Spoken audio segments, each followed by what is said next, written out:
Bom, a gente vai falar hoje, né? Acho que o tema não podia ser mais apropriado, né? No App Connect, falar sobre conexões.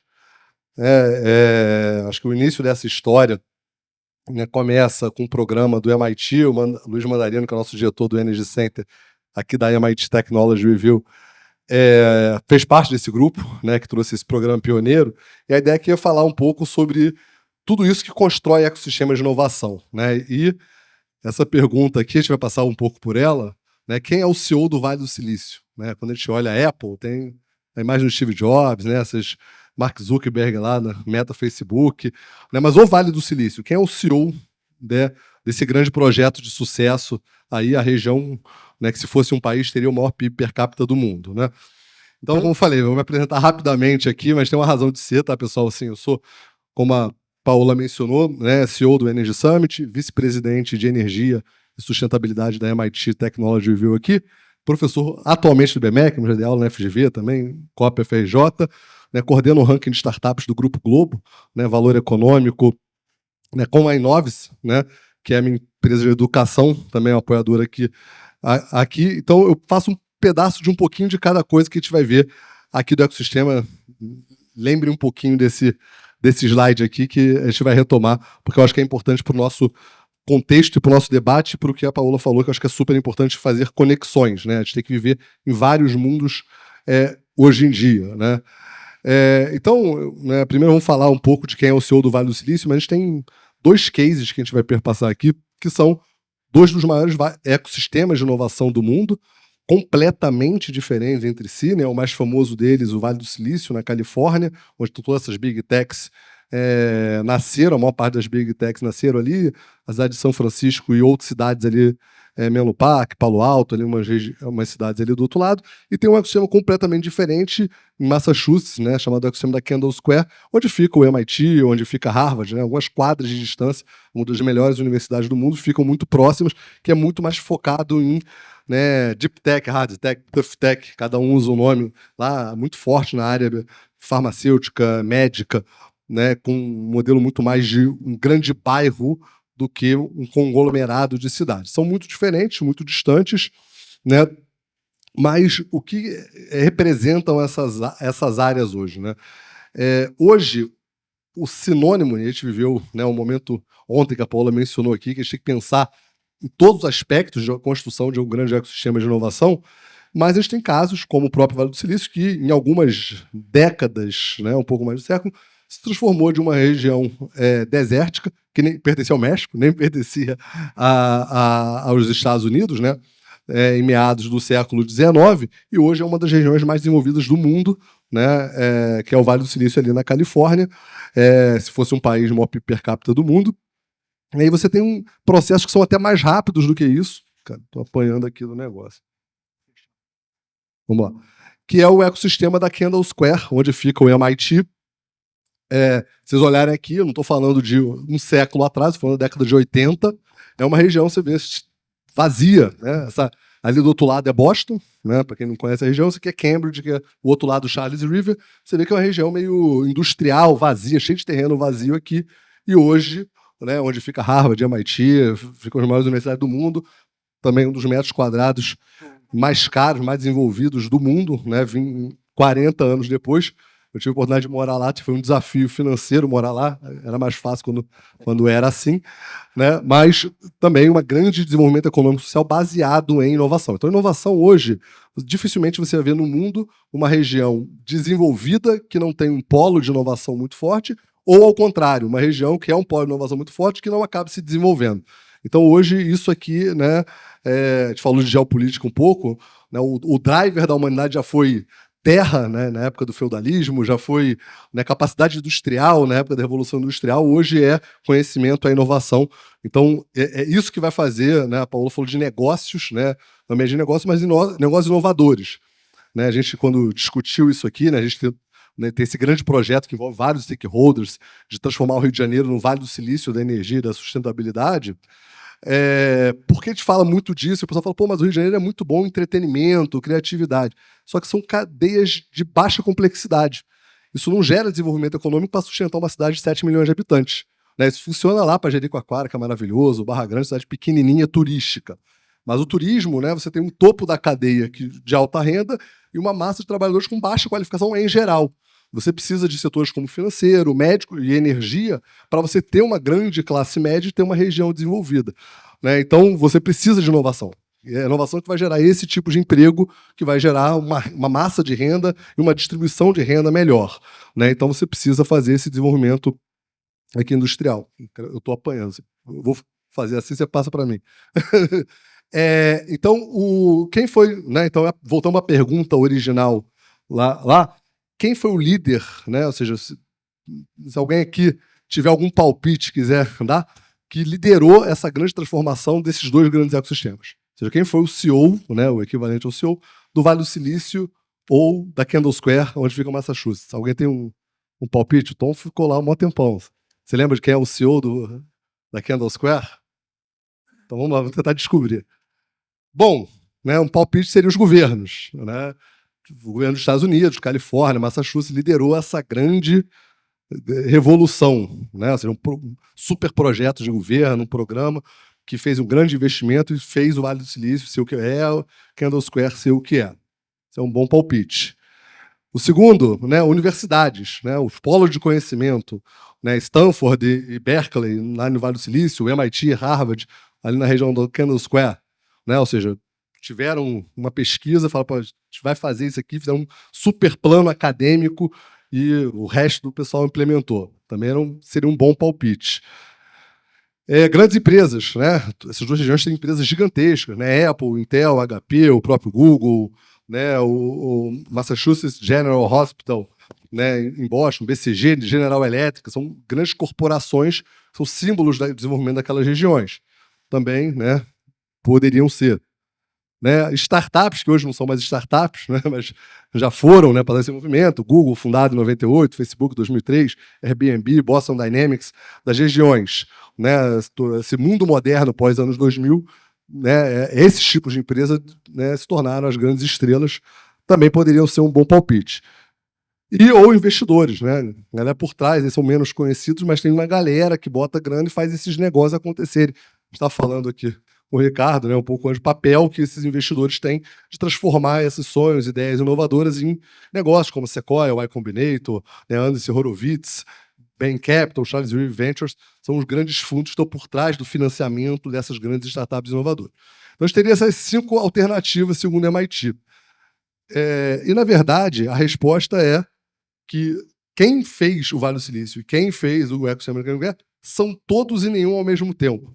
Isso gera, né, quando o MIT, durante 20 anos, estudou como é que se formam ecossistemas de inovação, como o Vale do Silício, né, a primeira conclusão óbvia é não adianta imitar o que aconteceu lá, porque o que aconteceu lá é único. Né? Não adianta, vou pegar a fórmula e fazer aqui grande, ou grande plano de governo. Né? Tem um livro lá do Josh Lerner, Boulevard of Broken Dreams, que fala que toda vez que o governo tenta fazer sozinho, isso dá errado. Né? Então, sim, são todos eles juntos, mas sem uma governança hierárquica. Isso é muito difícil de implementar na prática, por isso que existem tão poucos ecossistemas de inovação bem-sucedidos, porque na nossa cabeça a gente sempre pensa nessa estrutura hierárquica. A empresa tem um CEO, os VPs, diretores, etc. Pensa numa cidade, tem o prefeito, o secretário. Pensa no governo federal, tem o presidente, os ministros. Você pensa numa universidade, tem um reitor, os vice-reitores. A gente sempre tenta organizar a nossa cabeça para um modelo de quem é que manda nisso, quem é o CEO, né? Você chega no lugar, quem é que manda nisso aqui, quem toma a decisão. E quando você vai para o modelo de ecossistema, você tem uma relação interdependente. Vou passar. Dessas 5 pontas, né? Que é a evolução da tríplice hélice do Etcovitch, né, que falava que um ecossistema se formava com universidades, governos e grandes empresas cooperando, né, e a partir dos anos 2000, uma atuação muito forte desse novo tipo de empresa, né, na verdade, tipo de pessoa, que são os empreendedores, e os investidores de risco, que são um tipo de investidor muito diferente. Né? Se eu chegasse e falasse assim, se eu botasse o dinheiro, você botaria dinheiro numa aplicação financeira que você começa sabendo que 80% das vezes você vai perder, você botaria dinheiro? Quase ninguém botaria aqui. Uma ação que tem 80% de chance de quebrar a empresa. Né? E isso são as estatísticas de venture capital. Só que eles fazem isso numa escala, risco-retorno e tal. Tem uma complexidade grande. Então, esse tipo de investidor é um investidor diferente, né, dos investidores tradicionais. E esses 5 pontos colaborando fazem isso. Então, cada um tem um papel e uma relação não hierárquica. Então, geralmente, quando você faz o projeto, a gente fez o projeto do MIT RIP aqui, a gente vai falar um pouquinho dele, rapidamente, né? Geralmente o governo e grandes empresas são quem tem dinheiro, né? Ou seja, o dinheiro pesado mesmo para fazer investimento, ou é o governo, ou são empresas muito grandes que têm capacidade de investimento.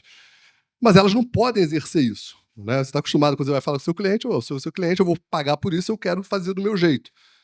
E num ecossistema, se você fizer isso, o ecossistema não funciona. Então, mesmo você tendo poder econômico a seu favor, né, o governo, por exemplo, ele não pode exercer isso na plenitude propositalmente. Né? Então, ele tem que atuar como facilitador, criar legislações e regulações para a inovação, recursos financeiros de altíssimo risco, até maior do que o do Venture Capital, né? Quando ninguém acredita isso.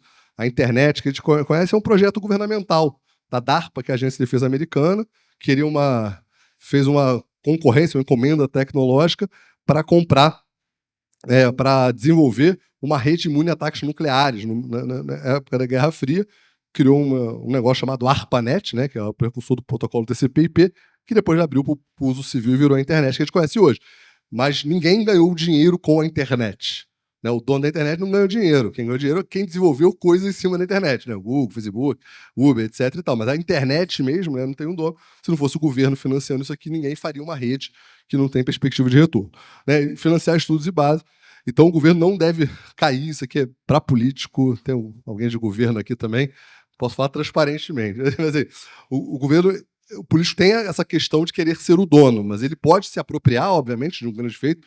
Líderes políticos são importantes, né, para isso acontecer, mas ele não pode cair na tentação de ser o único dono, entendeu? Porque senão você não tem a colaboração das outras pontas. Bom, universidades, formar capital humano para todo mundo, né? Ensino, pesquisa e extensão, para gerar com novos conhecimentos, transferir tecnologias e gerar startups e spin-offs. A gente está falando aqui, né, de sistemas de refrigeração, etc., entra muito num campo que eu acho que provavelmente o Tom vai falar mais tarde, que são, né, as startups que não são aquela digital, né, um aplicativo com 100 mil reais você resolve o problema. Você tem tecnologias muito mais complexas e profundas. Tem gente, hoje em dia a moda é deep tech, né, mas tem outros nomes aí que o MIT também usa, né, hard tech, tough tech e tal. Então muitas delas saem das universidades, são super importantes, como o próprio MIT. Corporações, geração de novos empregos, articular conhecimentos setoriais, direcionar investimentos de longo prazo e conectar ações estratégicas. As corporações são muito importantes porque, como eu disse, né, o governo e as grandes empresas são quem tem dinheiro. Só que o governo muda de acionista a cada 4 ou 8 anos. Então, você tem uma visão, por exemplo, de projetos muito mais longos, é complicado. O acionista de uma empresa, não. Né? A gente falou aqui de empresas que têm décadas com o mesmo board de acionista controlador, né? Os executivos, obviamente, vão mudando, mas você tem uma visão de longo prazo, uma capacidade que é imune a ciclos políticos. Né? Pode passar.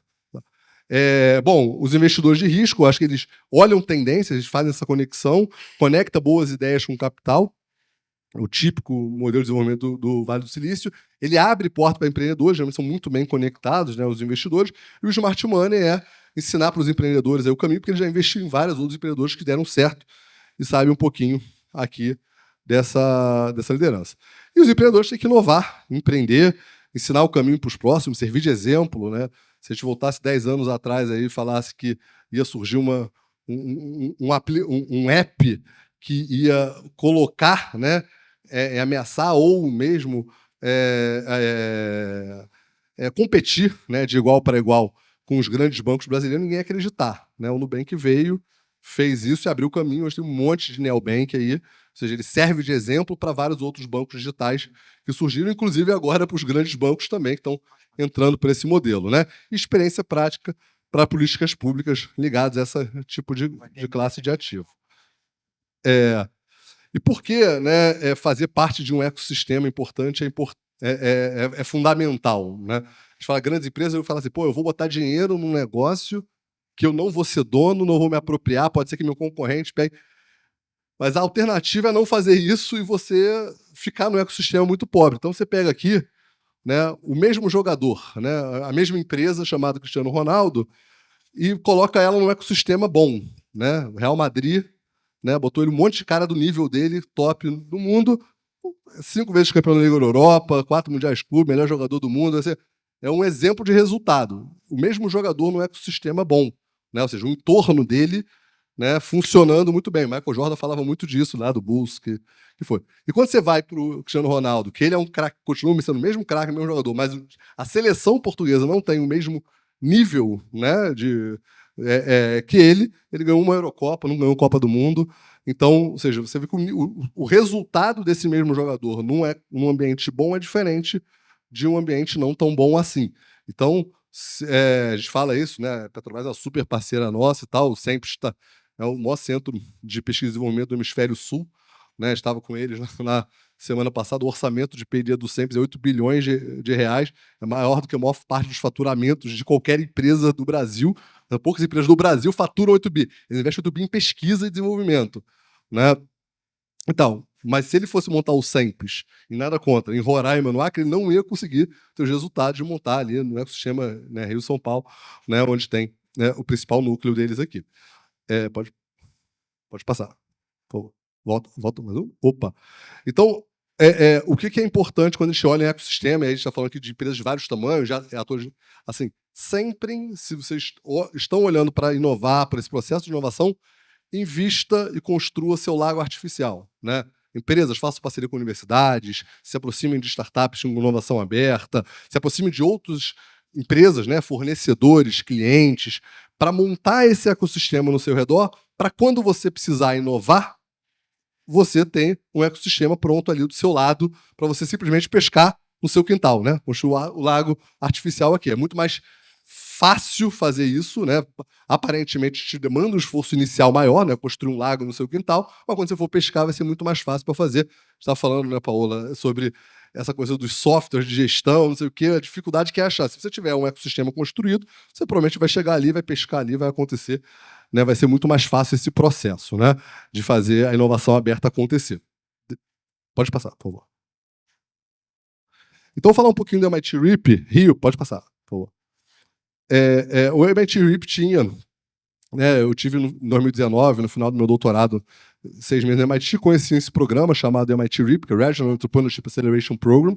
É um programa do MIT que já tinha rodado na época 60 regiões, hoje já está beirando as 100.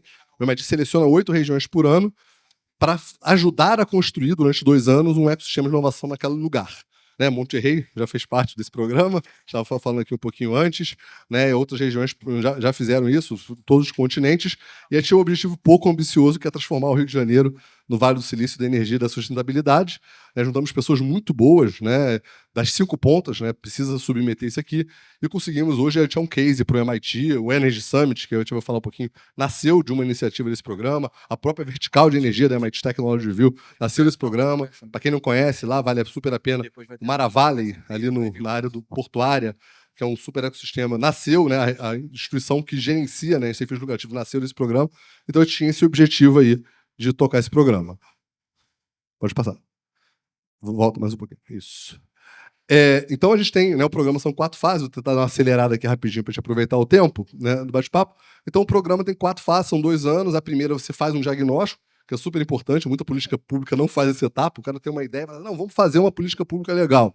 E aí aquilo ali não sai muito bem, então a gente fez um super diagnóstico, a metodologia do MIT. Depois a gente elabora uma estratégia de transformação, a gente começa a implementação dessa estratégia e depois cria o que chama de estratégia de sustentação, ou seja, você não vai criar um ecossistema de inovação em 2 anos, que é o tempo do programa. Então, como é que você continua esse processo de transformação depois do programa do MIT? E nessa terceira, né, você vê que tem esses workshops são sempre no MIT, né? Você passa um período, passa lá uma semana lá, uma semana lá, uma semana lá.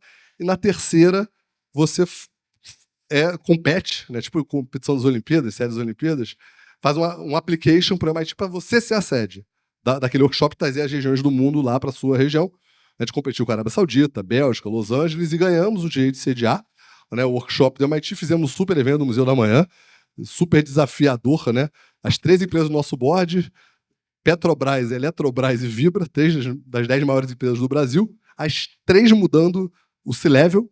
Né? Foi a primeira vez que o Jean Paul Prats, que tinha acabado de assumir Petrobras, falou em público, foi no evento, e todo mundo foi, porque é a força, né, que esse programa, que o MIT tem, de congregar pessoas relevantes. Né? A Vibra mudou o CEO na semana. Segunda-feira foi o último evento do CEO antigo, terça-feira a gente fez uma recepção no Morro da Urca, que foi o primeiro evento do CEO novo. Né? Então, mas todo mundo foi e a gente lançou esse grande projeto de transformar o Rio de Janeiro.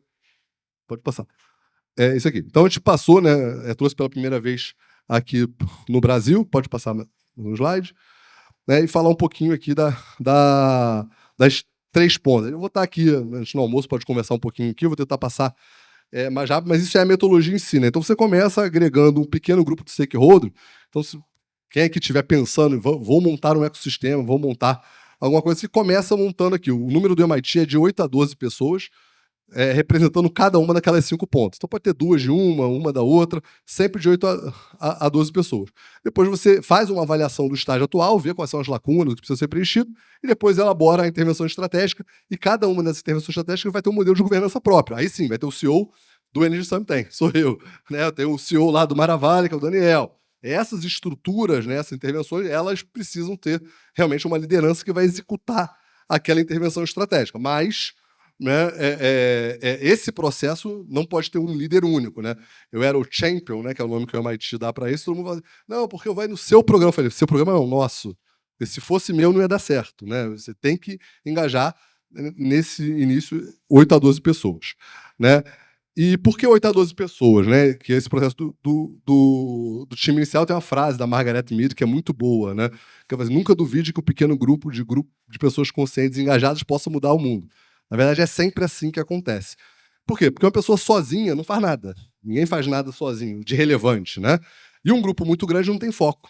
Né? Você pegar aqui e fazer a assembleia, vamos tentar aqui chegar a um consenso aqui. Todo mundo aqui. É impossível chegar num consenso de maneira rápida e objetiva. Então, esse número que o MIT estudou, 8 a 12 pessoas, é um número que você cria uma diversidade de visão, a gente falou de questão geracional, né? Você já está aqui. E tal, você tem que ter várias visões, né?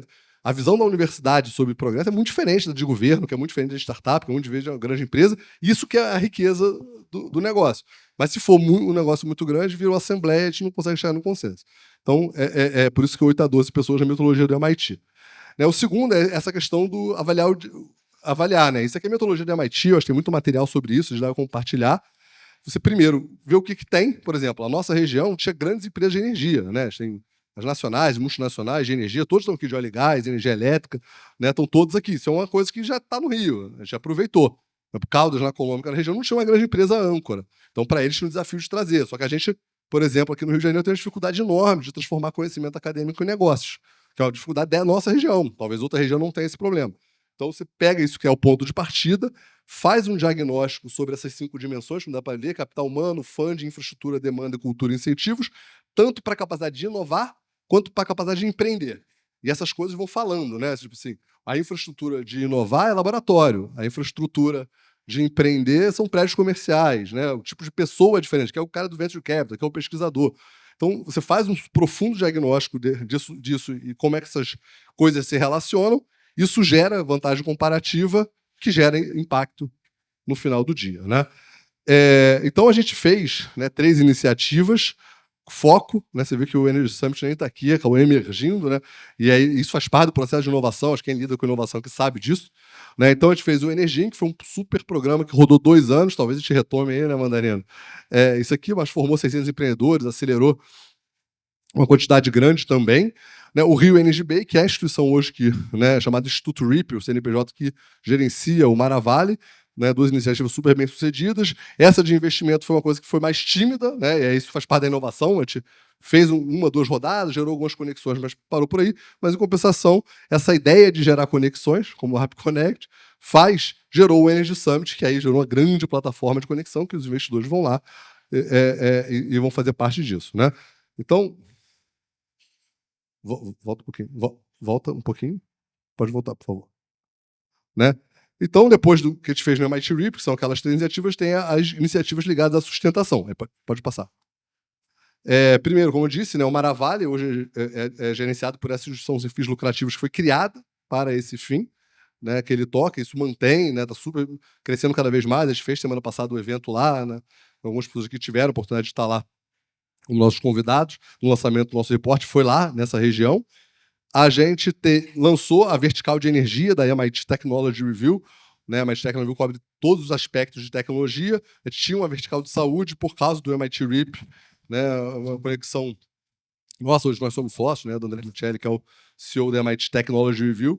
Então, a gente criou uma vertical de energia, então gera conteúdo, branded topic, eventos, webinar, TR Decoding, podcast, toda a plataforma de conexão do MIT a gente tem focado em energia. O Mandarino, que lidera essa vertical lá com a gente também, vai estar aqui com a gente para a gente conversar bastante sobre isso. E o Energy Summit, né, que se tornou esse ano, né, a gente fez a segunda edição em 25, né, a gente fez esse MVP lá no Museu da Manhã, que ainda era MIT RIP, foi em 2023, fizemos a edição de 2024 e fizemos agora em 2025, foi em junho, né, a edição 26 vai ser em junho do ano que vem, mas esse ano a gente já nos tornamos o maior evento do MIT no mundo, né, são 12 mil participantes, mais de 300 palestrantes, CEO e C-level de várias empresas gigantescas, autoridades governamentais, governador, senador, deputado, fundadores de startups, investidores de várias naturezas, liderança acadêmica, né, reitor do BMEC, diretora da COP, né, de quase todas as universidades aqui do Rio de Janeiro e algumas do mundo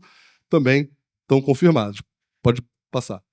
Então, né, tem se consolidado aí com maior inovação, maior evento do mundo, né, de inovação e empreendedorismo em energia e sustentabilidade. Essa interseção desses dois mundos era pequena, está crescendo cada vez mais, né? Você tinha grandes eventos de energia e sustentabilidade, você tem grandes eventos de inovação e empreendedorismo, mas na interseção dos dois é um setor que investe 2 trilhões de dólares por ano, então não tinha muita coisa olhando aqui. Você vê que esse painel aqui é um exemplo de como é importante integrar, né? Que é CEO da Equinor, o CEO da Total, o CEO da Ativus, para quem não conhece, é uma empresa de biocombustível gigantesca, né, tem 10 mil funcionários, o CEO da Energisa, todos falando sobre energia e um invadindo a área do outro, né? A Petrobras está fazendo eólica, vai invadir a energia elétrica, né? A Ativus queima bagaço de cana para fazer cogeração e gera energia. Então você tem um diálogo aí que precisa ser feito. A gente não tinha um fórum muito grande, né? É o maior evento do mundo, né? Um evento global que acontece no Rio, né? Isso é importante dizer. Não é um evento do Rio, né? Assim, que nem um Web Summit, as pessoas vão para Portugal, não é para discutir Lisboa, né? Para discutir o mundo em Lisboa. Né, a ideia do Energy Summit é ser cada vez mais discutir o futuro do mundo no Rio de Janeiro uma vez por ano. Né, a gente usa essas 5 pontas que a gente já falou como método. Pode voltar. Assim. E coisa que é super importante também para a gente falar, a gente vai muito além do setor de energia. Né? A gente estava conversando aqui um pouco antes, né? A decisão se você vai comprar lá um carro híbrido, elétrico, né? Estava falando aqui pouco tempo eu tive que comprar. Há 20 anos eu não tinha carro, né? Vou ter um filho agora, eu tenho que comprar um armário de rodas. E aí a minha opção foi um BYD que é gasolina elétrica, ou seja, deixei o pessoal da Cosan triste, porque não dá para botar etanol no meu carro. Né? Se eu comprasse um híbrido flex, eu ia deixar o pessoal, a Petrobras feliz, que ia vender petróleo, vender etanol, mas não ia botar eletricidade, né? Deixar a Light triste. Se eu comprasse 100% elétrico, eu ia botar a Light muito feliz, mas ia acabar com a alegria das duas. Então, assim, essas decisões do setor de transporte são fundamentais para a gente definir o futuro da energia. Né? A gente está falando sobre como descarbonizar a mineração. A decisão que a Anglo American tomar vai afetar se vai ser construído mais um painel solar, vai fazer mais um reator de hidrogênio. Né? Tem vários caminhos para você fazer isso. A gente entende isso e te envolve todos esses. Então, assim, aqui o CEO da Volvo estava lá no nosso evento, né? O CEO da Caixa de Finanças, né?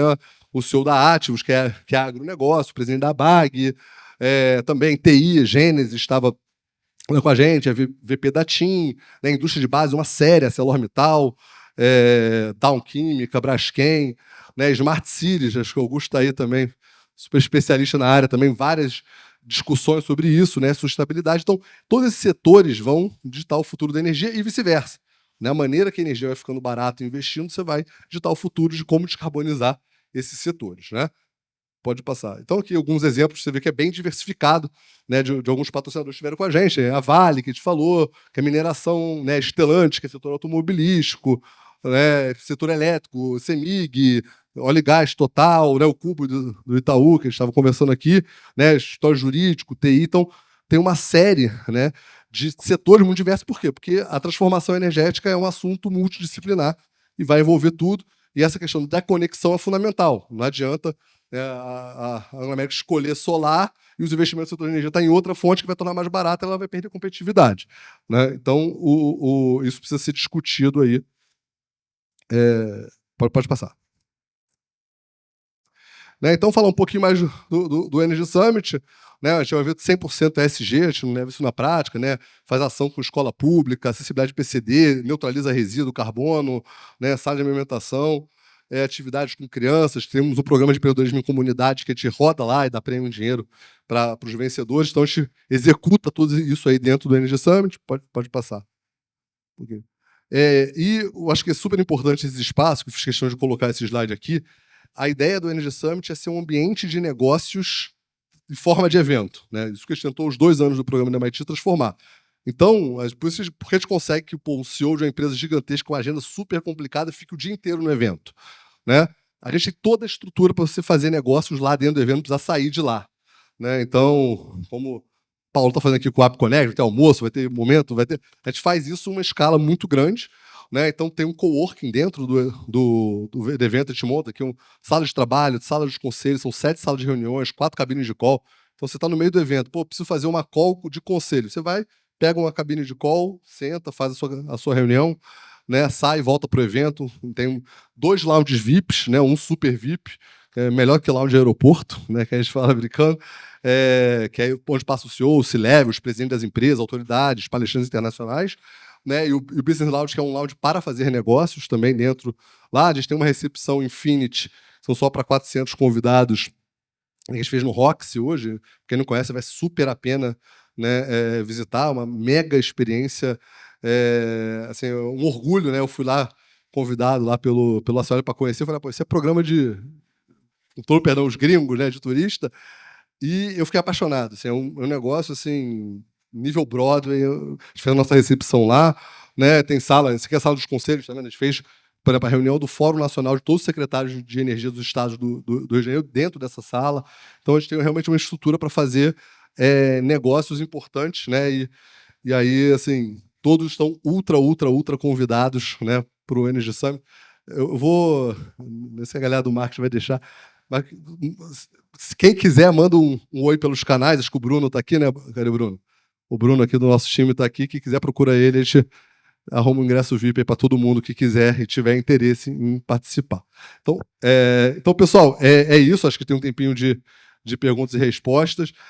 Eu acho que, assim, como provocação final, como fala final, para quem quer se engajar em inovação, se conectar, né, como é o próprio título do evento, a razão de ser do evento, assim, pensem fora da caixa. E aí, voltando para aquele meu slide de autoapresentação, que não era de autopromoção, assim, eu para poder entender isso e conectar essas pontas, que é um grande desafio de maneira não hierárquica, eu tive que passar um pouquinho por cada uma delas. Então, a provocação pessoal para vocês é: quem nunca deu aula em universidade e tem muito conhecimento, eu sei que todo mundo que está aqui tem muito conhecimento na sua área específica, experimente sair da zona de conforto e dar uma aula. Né? Quem não tem startup, né? Eu fui 15 anos funcionário público. Né? Imagina, agora eu sou empresário. No começo, quando eu saí, eu fazia conta de bolinho de salário. Fechava um contrato, falava assim, ganhei 3 salários de vida, né? E tal. Então, assim, você pensar no lugar, cabeça de executivo, de funcionário. Então, saia da sua zona de conforto, tente colocar. Quem é executivo, tenta empreender, né? Fazer um restaurante com a esposa ou com um familiar. Quem nunca deu aula, experimenta sair dessa zona de conforto, né? Dar aula por quê? Porque você se colocar no lugar do outro, você aumenta a sua percepção né, de qual é a dor do outro, aumenta o grau de empatia, que é algo fundamental para a gente conseguir desenvolver negócios, ecossistemas de inovação e desenvolver um ambiente muito melhor para todo mundo. Então é isso. Acho aberto para perguntas. Muito obrigado, pessoal. Eu estou com o microfone, então eu sempre começo. Vamos lá. 2 coisas, assim. Uma é o Energy Summit. Eu queria saber qual foi, depois que você terminou, qual foi o resultado real que você acha que você conseguiu trazer, não só para o Rio de Janeiro, como para as iniciativas. Porque uma das preocupações que eu, por exemplo, tenho na hora de fazer um evento como esse é a gente conseguir agregar, de fato, sair ali do oba-oba, agregar alguma coisa, tipo, olha, foi legal, tive esse resultado, sair com essa conexão nova ou com esse novo conhecimento. Isso é uma preocupação muito grande, né? Então, assim, qual foi o resultado, ou hoje, quais foram os resultados que você teve com o Energy Summit, principalmente para o nosso estado? Legal, Paula. Isso é um dos nossos maiores desafios, né? Você conseguir capturar todas as oportunidades que foram geradas em um evento dessa natureza, né? Então, assim, a gente, óbvio, usa método para fazer isso, né? Tem algumas estimativas importantes, mas acho que mais do que isso, a gente gera casos importantes. Então, vou dar alguns exemplos de casos que a gente mapeou. Primeiro, a gente tem algumas ferramentas para fazer isso. Então, esses ambientes de negócio que a gente tem, todos são meio registrados. Então, por exemplo, a Petrobras, que é a nossa patrocinadora, marcava reuniões do CVC, né? Eles estavam montando o CVC, que foi anunciado agora há pouco tempo, o Corporate Venture Capital da Petrobras, e usaram todas aquelas áreas de reuniões, etc., tal, para fazer as análises e prospecções, tanto do pipeline quanto de futuros gestores. Né? A gente fez um café da manhã dentro do Energy Summit, que é algo muito parecido com o que você está fazendo aqui, né? A gente faz isso em várias escalas, né? Que gerou a debênture de 410 milhões da Colibri Capital. A gente tem um caso que é super interessante, tem nas nossas redes sociais, são duas startups de Porto Alegre, sediadas no mesmo prédio, que é no Instituto Caldeira, que nunca tinham feito negócio juntos. Através da nossa dinâmica de conexões com startups, foram mais de 1.000 reuniões mapeadas, né, no nosso software de aplicação de conexões. Né, a gente estava falando um pouquinho antes, né, daqui a gente tem no Energy Summit uma aplicação em que as grandes empresas colocam os desafios dela. Como é que eu resolvo esse problema? Você tem um desafio lá, você bota lá, as startups do evento inteiro olham aqueles desafios, marcam reuniões por lá e tem uma série de mesas de reuniões numeradas que vai falar, ó, então 3h20 vou conectar a startup tal com a empresa tal na mesa tal. Então você vai receber um push notification no seu aplicativo do evento e você vai lá e se reunir com aquela startup e vai ver se aquela solução faz. A gente continua acompanhando os resultados, mas a gente conseguiu gerar, não foram 1.000, foram 997 reuniões, né, sobre essa aplicação. A gente tem uma sala ali, que eu acho que eu até passei batido aqui, se puder voltar um pouquinho aqui, que são salas de experiências, que pode voltar alguns slides aqui, por favor? Opa, mais um, pode passar. Isso aqui, eu acabei não falando sobre isso aqui. A gente, no primeiro ano, a gente usa muito o conceito de startup. A gente fez uma vez só, a gente fez um café da manhã com o professor do MIT, no lounge do Business Lounge, que é da Colibri, que é nosso patrocinador, com clientes, algo muito parecido, né, com isso. Clientes, fornecedores, atores da cadeia. 40 pessoas selecionadas, deu muito certo, foi lá que gerou os 410 milhões. Então a gente criou para esse ano uma sala de experiências, e a gente esse ano vai criar duas salas. Vai ter a sala de experiências e o Innovation Showroom, que é uma área em que grandes empresas, startups, universidades vão mostrar tecnologias novas, independente do nível de maturidade, e vai estar na programação, o público vai lá olhar o que tem aquilo de tecnologia para ser feito. Então, assim, a gente faz um mapeamento através de entrevista, a gente faz, né, avaliação de NPS, o nosso NPS é bem positivo, né, o nosso NPS geral é 8,6, o NPS Infinity, né, que é o ingresso nosso top, que dá acesso a tudo isso, né, a recepção, ao lounge é 9,3.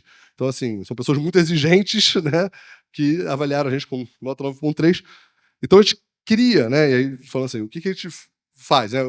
A gente consegue mapear alguns casos concretos, como esse que a gente colocou, consegue fazer o follow-up de tudo e consegue medir os esforços de conexões, porque o evento é desenhado para isso. O impacto real, né, a gente lançou a Lei de Transição Energética do Estado do Rio, foi lá, né, o decreto de biometano do Rio de Janeiro, o governador lançou lá, o piloto de eólico offshore da Petrobras lançou lá, né, as reuniões, né, dos Corporate Venture Capital foi feito lá. Então, assim, o que a gente faz, Paulo, que eu acho que é importante, é assim, e aí entra a questão da governança na nossa cabeça, né? Vai assim, pô, eu vou controlar esse processo todo. A gente até criou, né, e lançou no Energy Summit, aquele nome ali, Grown Partner, né, a nossa empresa de participações, que a gente mesmo vai usar isso tudo para poder fazer negócio de energia, né? A gente tem o nosso braço de participações do grupo. Mas o mais importante é você criar um ambiente propício para que isso aconteça. Né? Então, eu falo aqui o que você fez aqui no AppConnect, já falamos de pensar como é que a gente pode ajudar, né, a Daikin a fazer prospecções aqui, né, no Brasil, né, a gente tem um foco América Latina, a gente está falando também do esforço de descarbonização. Então, assim, eu acho que é isso, é você criar um ambiente, né, adequado para que esses stakeholders, né, valiosos vão fazer, você vai capturar o impacto, né, em casos, mas provavelmente vai ter muita coisa que vai acontecer aqui hoje que você não vai estar no seu radar. A gente tem uma equipe de pesquisa que a gente vai tentar mapear o máximo possível. Então, você pode pegar lá a sua equipe da AppConnect e ficar ligando para todo mundo para saber que você fez negócio e tal, mapear. Mas essas coisas acontecem, assim, né, de maneira espontânea. É você ter um ambiente adequado, mas não ter o controle típico que um CEO tem, que um governador tem. Então, isso que é o segredo da formação de ecossistemas. Muito bom. Pessoal, quem mais? aproveitar aqui, eu queria, Chapa na branca, verdade, hein? puxar... a gente nem combinou, mas, na verdade, tentar puxar. Meu nome é Luiz Mandarino, eu sou o diretor lá do Energy Center. Eu acho que até dentro disso que você falou, Paola, eu acho que fora, né, todos esses dados, tem uma parte que muitas vezes no evento a gente não tangibiliza as discussões. A gente tem muita discussão, mas depois isso fica meio etéreo. E, de alguma forma, a gente trouxe 2 reportes importantes do pós-evento, exatamente para ajudar. Um deles é esse aqui, a minha pergunta é exatamente em cima desse, para trazer aqui para o tema, né, que a gente está trazendo de refrigeração, de eficiência energética ligada ao setor. Mas a gente tem o download, que é exatamente esse grande resumo de tudo que foi discutido, exatamente dentro dessas 5 pontas, e as 10 Energy Megatrends, que é exatamente isso, né? O que vai estar ali quente de tecnologias para os próximos 20 anos. E aí minha pergunta para o Hudson é exatamente essa. Se a gente pudesse destacar dentro hoje das 10 megatrends, né? O pessoal provavelmente já folheou ali, mas já para resumir, né? Porque a gente quer o resumo, né? Para resumir, quais dessas 10 megatrends você poderia destacar que são mais críticas para o setor de refrigeração? Legal, Mandarino, né? Esse é um impacto importante também, né? Como a gente é um evento, é uma plataforma de conteúdo, a gente gera conteúdo pós-evento. Então a gente faz o relatório, como o Mandarino falou, que é o download, que é um resumo das principais palestras que a gente faz junto com a Deloitte, né? E o nosso relatório, a MIT Technology Review, que é esse que está aí, 10 Energy Mega Trends, né? Que são 10 mega tendências que todo ano a gente lança. E a ideia é que isso gere insumos para políticas públicas, na verdade, insumo para as 5 pontas, né? Se você olhar no relatório, cada uma das mega tendências tem o que o governo deve fazer, o que a universidade deve fazer, o que a corporação deve fazer para aquilo virar realidade, né? Então, explicando esse contexto, acho que sem dúvida nenhuma, a mega trend 1 é uma mega trend que tem tudo a ver com refrigeração, que é data centers e infraestrutura de IA. Né? Porque a gente colocou isso no ponto de vista energético, tem tudo a ver com a questão do consumo do sistema de refrigeração, além do processamento, são os 2 grandes consumidores de energia dentro de um data center.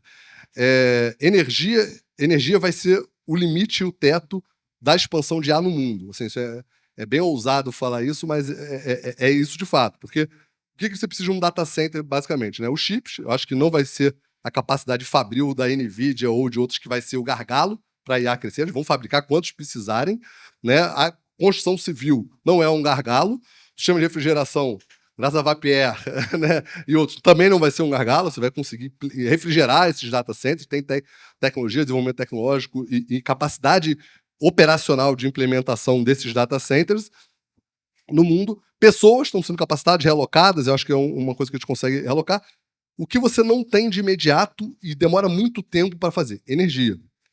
Né? Não sei se vocês têm uma ideia do nível de consumo de energia. Hoje o data center consome 1,5% de toda a energia do mundo e a meta de 2030 é chegar a 5%, é triplicar a quantidade de energia.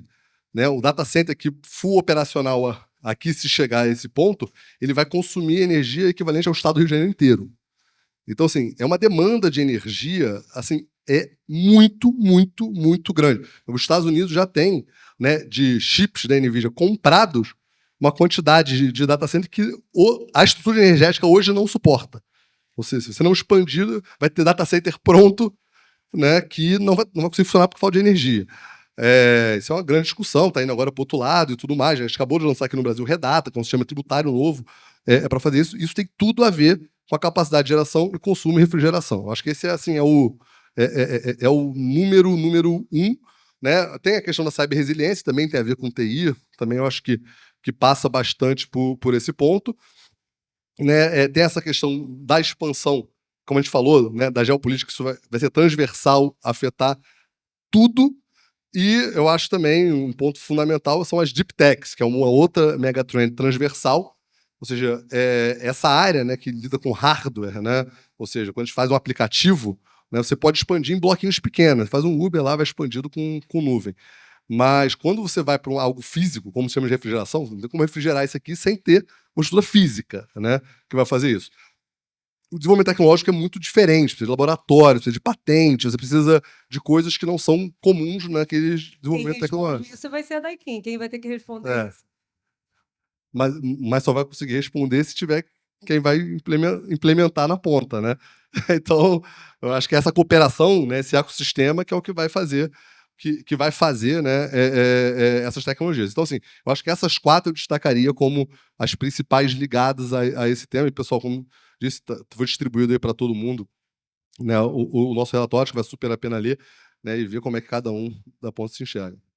Hudson, eu tenho uma curiosidade, você falou tanto do Vale do Silício e o quanto vocês conseguiram trazer um evento para o Brasil e atrair a atenção deles. A gente tem um desafio aqui nosso no Brasil, que é segurar essas mentes brilhantes que vão para o Vale do Silício e prestam seus serviços lá, em vez de trazer esses benefícios já dentro do país. Como é que a gente pode fazer para que a gente consiga ter esse desenvolvimento aqui sem ter que perder essas pessoas, né, essa mão de obra tão inteligente e que desenvolve tantos projetos fantásticos fora do país, né? Eu acho que é um desafio a gente conseguir segurar essas mentes aqui, porque o desafio de energia que a gente tem no país é enorme. Então, se a gente pudesse segurar essas mentes brilhantes aqui, seria o mundo ideal.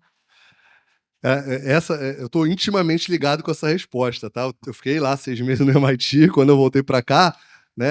A razão que não está no PowerPoint, não é bonitinha, né? Mas a gente pode falar aqui, né? Ambiente seguro para inovação.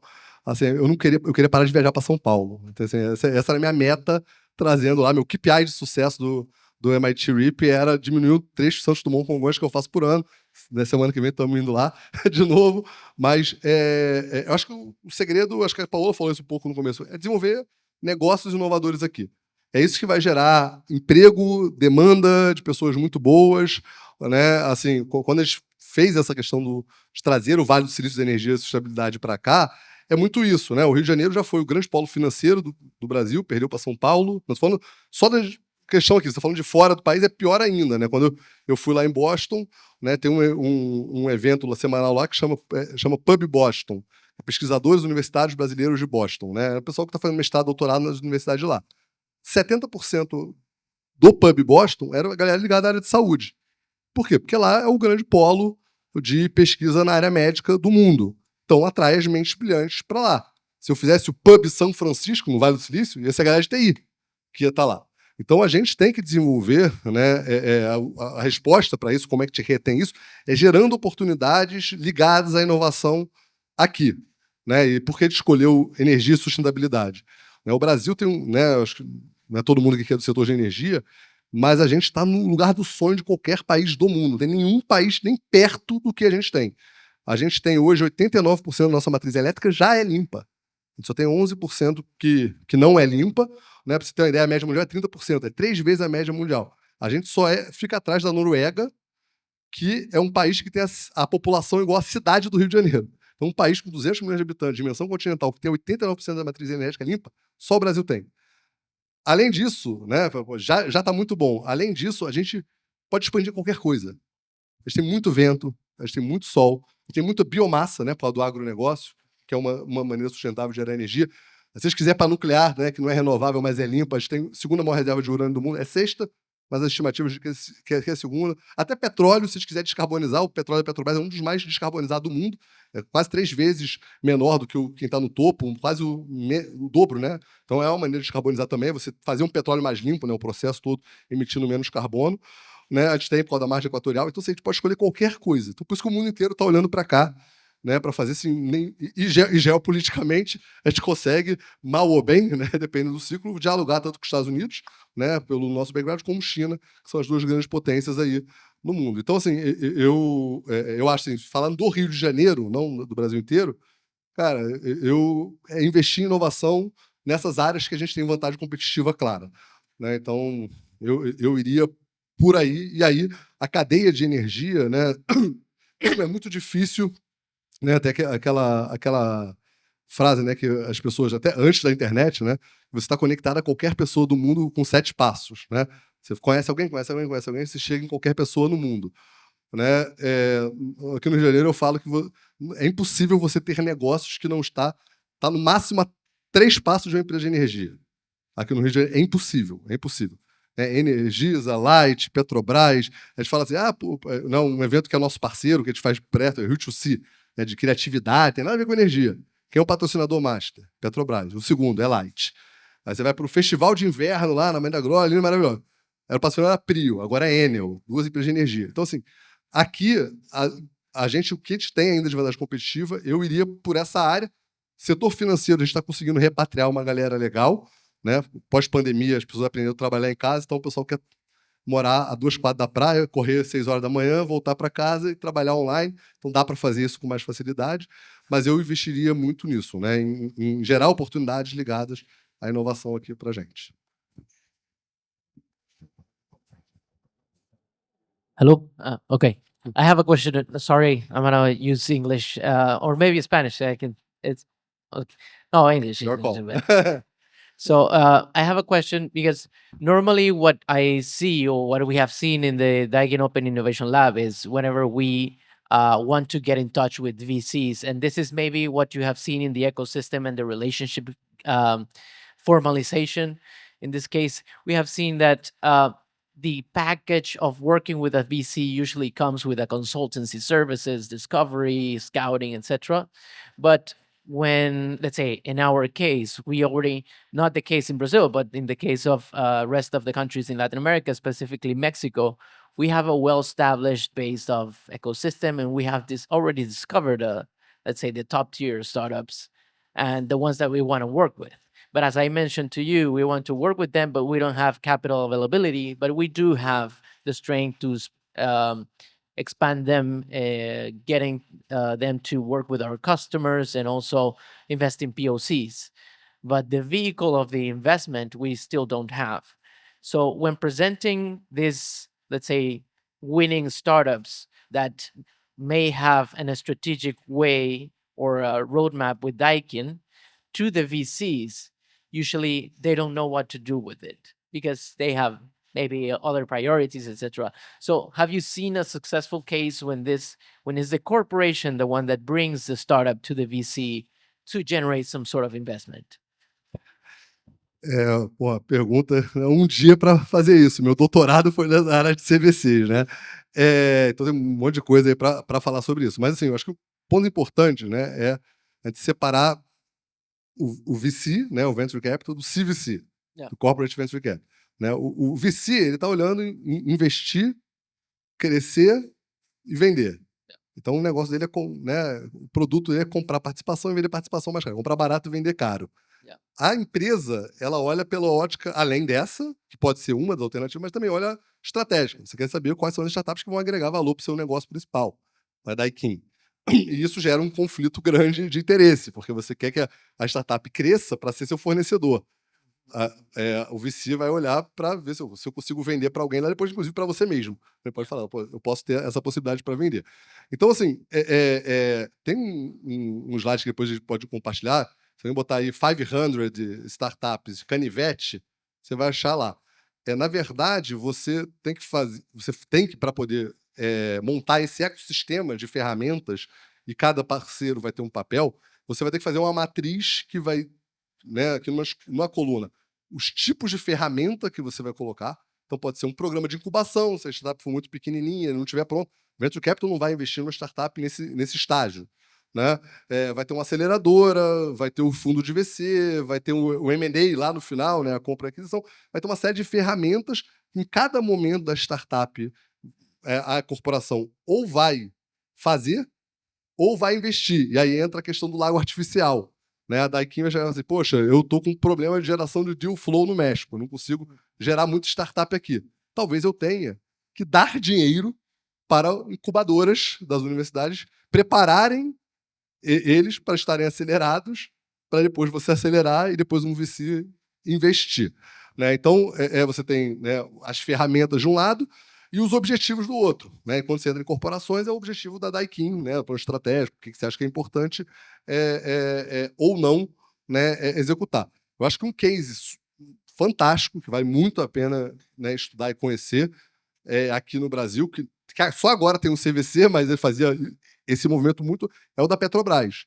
Né? A Petrobras, né, talvez por força do poder financeiro, né, a Petrobras é obrigada a investir 1% da receita dela em pesquisa e desenvolvimento, então ela tem uma rede de pesquisa, parceiros em deep tech enorme, em que ela vai levando, não para o Venture Capital, né, isso é bem recente, a questão do Venture Capital na Petrobras, né, mas ela levava para grandes empresas parceiras da cadeia de suprimentos investirem e tirarem aquelas pesquisas, ideias do papel. Boa parte das tecnologias do pré-sal, que a Petrobras foram feitos foram feitos dessa forma, né? Ela investiu, pesquisa acadêmica, que juntou com um parceiro que é um supplier dela e foi fazendo isso. O professor Lars Froland, do MIT, ele é radical numa posição. Ele fala assim, o modelo de Venture Capital e do CVC dificilmente vão conversar no longo prazo. Vai ser uma coisa mais oportunística, né? Então, talvez, pode ser radical isso, mas talvez o seu investidor parceiro ideal não seja um VC, seja alguém da sua cadeia que está próximo ali, porque o VC vai olhar isso, né? Ele vai investir provavelmente com você se ele olhar que você pode comprar aquele negócio lá e dar uma oportunidade de saída para ele. Então, é uma questão de mindset e objetivos diferentes, que às vezes convergem, mas muitas vezes não. Talvez o modelo de financiamento das startups, né, não seja seguir o modelo Vale do Silício típico de ter um VC que vai financiar a expansão, né, assim, por causa dessa questão do conflito de interesses entre a corporação e o venture capital.